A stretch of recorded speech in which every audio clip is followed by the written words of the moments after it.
Elizabeth had lived in her secluded cottage for 30 years, a quiet life, far from the city's noise. But tonight, the tranquility was shattered by a relentless pounding on her front door, a frantic, desperate rhythm that echoed the rapid beat of her own heart. It wasn't the police. There was no car in the driveway.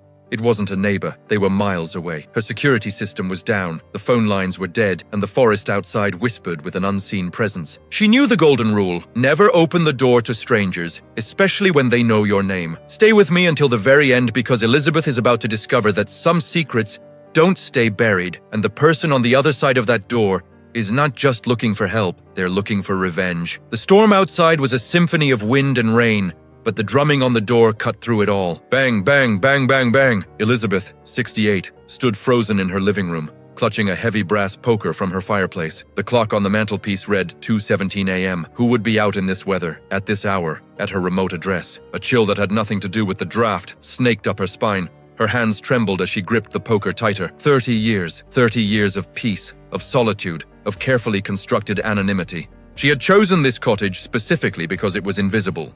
No street signs pointed to it, no GPS coordinates marked it accurately. The mailman knew her as Mrs. Patterson, not her real name. She paid in cash, kept no social media, left no digital footprint. She had become a ghost by choice. Have you ever felt that primal fear of someone wanting to get into your home? If so, hit that subscribe button right now. We dive deep into true crime narratives and chilling mysteries every week. Don't forget to ring the notification bell to join Elizabeth's terrifying night. Elizabeth, please, I know you're in there, a man's voice called out, muffled by the thick oak door. It was deep, gravelly, and laced with an urgency that sent shivers down her arm. He knew her name, her real name, not Patterson. Elizabeth, how could he know her name? She didn't recognize the voice. No one from her past knew this address. No one was supposed to. She crept to the peephole, her heart hammering against her ribs like a caged bird, desperate to escape. All she could see was darkness, obscured by the torrential rain streaming down the door. Then, a flash of lightning illuminated a figure on her porch, tall,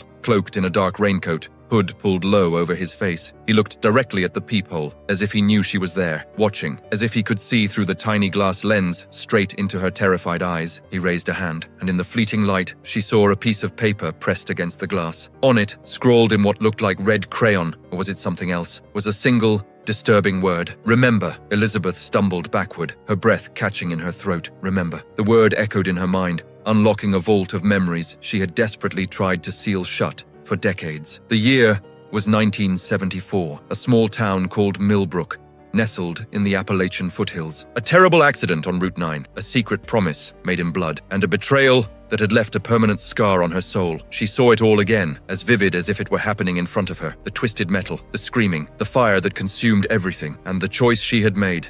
The choice that saved her life, but destroyed another's. The choice she had run from ever since. This wasn't a random intruder. This was someone from that past, come to collect a debt 50 years overdue. Imagine being forced to confront your darkest secret at 2 a.m. with a stranger on your porch. What would be your first move? Type "don't answer" in the comments if you think Elizabeth should stay hidden. The pounding began again, more insistent this time, shaking the door on its hinges. But now it wasn't just on the front door. A faint scratching sound came from the back of the house, near the kitchen window. The sound was methodical, deliberate. Someone trying to pry open the old wooden frame. He wasn't alone. They were surrounding her, cutting off every exit. She glanced at the old rotary phone, lifeless on its stand. The line had been dead for hours. She had tried calling for help when the power first flickered. Her mobile phone, usually on her nightstand, was gone.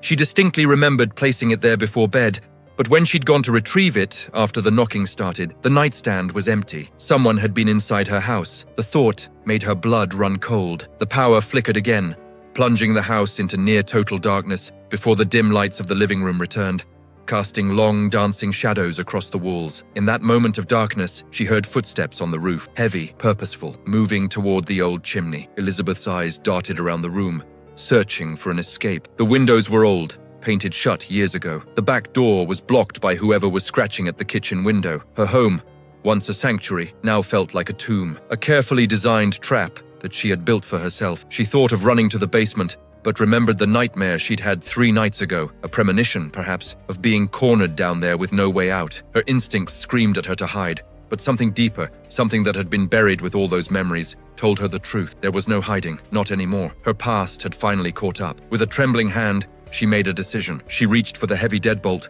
her fingers slipping once, twice, before finally grasping it firmly. Slowly, she turned the lock. The click echoed in the silence between thunderclaps, a sound of finality, of acceptance. As she pulled the door inward, a gust of cold, wet air rushed into the house, carrying with it the scent of damp earth, pine needles, and an old, familiar fear, the same smell from that night in 1974. A figure stood silhouetted against the stormy night, rain plastering his dark hood to his face. Water pooled at his feet, creating a dark puddle on her welcome mat. "Hello, Elizabeth," the voice said, clearer now, no longer muffled by the door. It was filled with a chilling, quiet menace, but also something else, grief perhaps, or regret. "Did you really think I'd forgotten?" He stepped into the light, crossing the threshold without invitation, and as he slowly pulled back his hood, Elizabeth gasped. The face before her was aged, weathered by time and hardship, but unmistakable. It wasn't just someone from her past, it was the one person she had sworn would never find her again. The one person she had believed was dead. Thomas.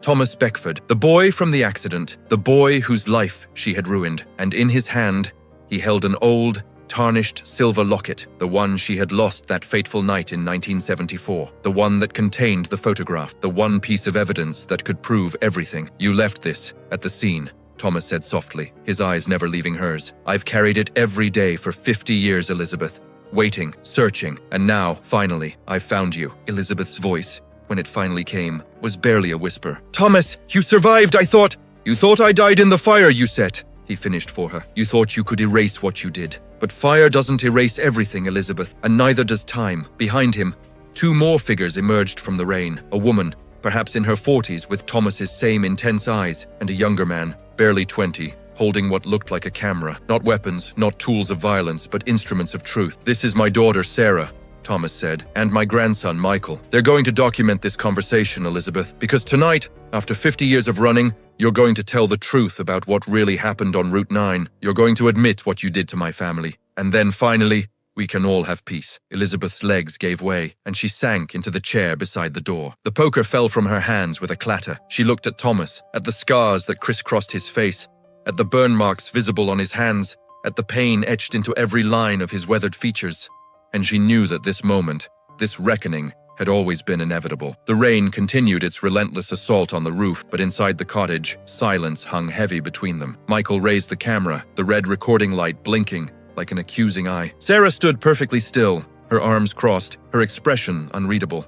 Elizabeth could see pieces of Thomas in her face, the same determined jaw, the same unflinching gaze that refused to look away from uncomfortable truths. "Before you begin," Thomas said, pulling a worn leather journal from inside his raincoat, "I want you to understand something. I spent years in hospitals after that night.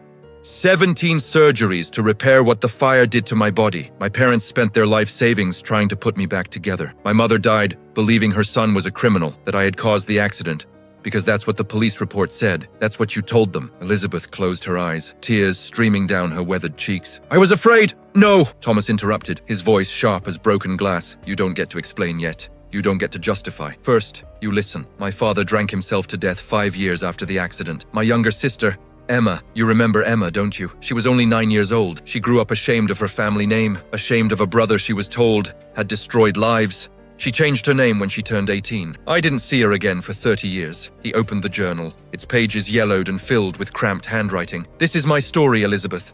Every hospital visit, every surgery, every nightmare, every time someone stared at my scars and crossed the street to avoid me, every job I couldn't get because of my criminal record, in every relationship that ended when they learned about my past. I wrote it all down. And now, you're going to fill in the missing piece, the truth." Sarah stepped forward, her voice steady but laced with emotion. "My father raised me alone. My mother left when I was 3 because she couldn't handle the stares, the whispers, the shame. He worked 3 jobs to give me a decent life, to send me to college. And every single night, he told me the same thing. The truth matters, Sarah. Even when it's buried, even when everyone has forgotten, the truth still matters. So here we are, Elizabeth. Here's your chance to matter." Elizabeth's hands trembled in her lap. She looked down at them, these hands that had once been young and smooth, that had made a terrible choice on a dark road 50 years ago. These hands that had struck the match, these hands that had run away. "The locket," she whispered, her voice cracking. "Where did you find it?"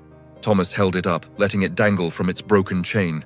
In the dim light, Elizabeth could see the intricate engraving on its surface, a rose intertwined with thorns. "It was in the grass, 20 feet from the wreckage. The police never found it, but I did.